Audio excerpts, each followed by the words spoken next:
개인회생을 신청하면 기본적으로 계좌 통합 서비스 조회를 해서 활성화되어 있는 모든 유효한 계좌를 확인하고 그 유효한 계좌에서 최근 1년 동안의 거래 내역을 제출하라 라고 하는 보정이 무조건 나오기 때문에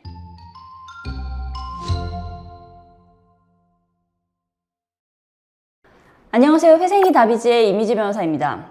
개인회생에 관심이 있으신 분들의 경우에는 통장 내역을 법원이 다 살펴본다는 사실 정도는 대부분 알고 계신 것 같아요. 근데 이제 그걸 막연히 내가 돈을 함부로 옮기면 이체 내역을 보고 법원에서 다 잡아낸다, 아니면 돈을 배우자나 가족, 친구한테 옮겨놔도 통장 내역에 남으니까 소용이 없다, 이 정도로 알고 계신 경우가 많은 것 같은데요.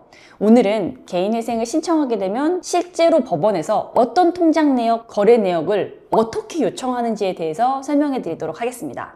개인회생을 신청하면 기본적으로 계좌 통합 서비스 조회를 해서 활성화되어 있는 모든 유효한 계좌를 확인하고 그 유효한 계좌에서 최근 1년 동안의 거래 내역을 제출하라 라고 하는 보정이 무조건 나오기 때문에 대부분은 신청서를 접수할 때 보통 함께 제출을 하게 되는데요. 그럼 법원에서는 보통 그 중에서 100만 원 이상의 이체, 출금 내역을 소명하라 라는 보정이 나와요. 그런데 법원마다 또 회생위원마다 차이가 좀 있어서 최근 1년치가 아니라 많게는 2년, 3년치를 요구하거나 보통 100만 원 이상 거래를 요구하는데 50만 원 이상, 심할 때는 30만 원 이상 거래 내역에 대해서 전부 다 사용 용도를 소명하라 라고 요구를 하기도 합니다. 보정이 나오면 전체 거래 내역 중에서 기준 금액 이상의 거래 내역을 별도로 정리를 해서 어디에 어떤 목적으로 썼는지를 소명해야 되는데요. 이제 문제가 되는 경우는 예를 들면은 반복적인 거래가 주로 이런 경우인데 도박을 하신 경우가 문제가 되겠고요. 또는 해외여행, 명품 구매, 성형수술, BJ 별풍선 보내시고 이런 경우들도 문제가 되고요. 그리고 또 현금으로 인출을 했거나 지인에게 이체를 했는데 뚜렷한 용도로 소명하지 못하시는 경우가 있어요. 이 경우에는 내 재산을 빼돌리려는 목적으로 이체했거나 아니면은 그 친구에게만 대여금을 변제한 그 편파 변제라고 하는 경우로 의심을 당하게 되겠죠. 그래서 이런 경우들은 모두 채무자에게 불리한 사정으로 볼 수가 있는데요. 이러한 경우에는 법원에서 이 금액 그대로 청산가치에 반영을 하라라고 하는 명령이 나올 수가 있어요. 반드시 그런 것은 아니고요.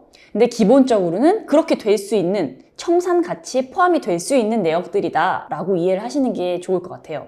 근데 그렇다고 해서 나는 그런 내역들이 청산가치에 포함되는 경우에는 개인회생을 도저히 할 수가 없다 라고 단정 지을 수 있는 상태가 아니시라면 일단은 법원의 보정을 기다려 보시고 실제로 보정이 나오면 최선을 다해 소명을 해보는 것이 좋습니다. 이게 왜 그러냐면 이제 법원마다 회생위원마다 금융거래 내역을 보고 판단하시는 것이 다 조금씩은 다르시거든요. 또 지역별 차이가 있는 부분도 분명히 있고요.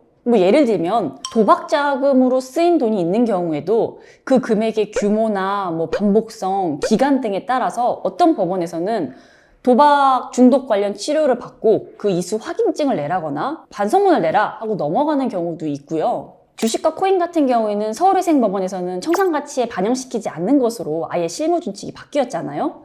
그래서 서울 지역에서는 주식이나 코인 투자 내역이다 라고 소명을 하면 청산가치에 반영이 안 된단 말이에요. 그런데 제가 다른 영상에서도 한번 말씀을 드렸었는데 이러한 지역 간의 명확한 근거가 없는 차이는 합리적이지도 않고 공평하지도 않거든요. 그래서 다른 지역인 경우에도 일단은 주식이나 코인으로 투자된 금액 전체를 다 청산가치로 포함시키지는 않고 서울에서도 반영을 안 하기도 하고 그러니까 우리도 좀 형평에 맞춰서 완화해서 봐달라고 요청을 해보는 거죠. 이런 소명은 받아들여질 때도 있고 안 될 때도 있는 그냥 저희 사무실에서 하는 일종의 쪼르기 같은 건데요. 저희는 일단 그렇게 해보는 편입니다. 결론적으로 개인회생을 생각하고 계신 분이라면 본인의 계좌 내역을 한번 쭉 훑어보시고 한 100만 원 넘는 거래 중에 법원이 이걸 보면 문제가 될 수 있겠다, 그런 것들이 있다고 하면 이런 건 내가 개인회생 신청을 하면 문제가 될 수 있겠다, 내가 소명을 좀 잘 해야 될 수가 있겠다 라고 생각을 해주시면 좋을 것 같습니다. 오늘 영상이 도움이 되었길 바라면서 혹시 오늘 영상 보시면서 궁금하신 점이 있으셨으면 아래 고정 댓글로 남겨드린 저희 사무실로 연락 주시면 저희가 최선을 다해서 설명해 드리도록 하겠습니다. 감사합니다.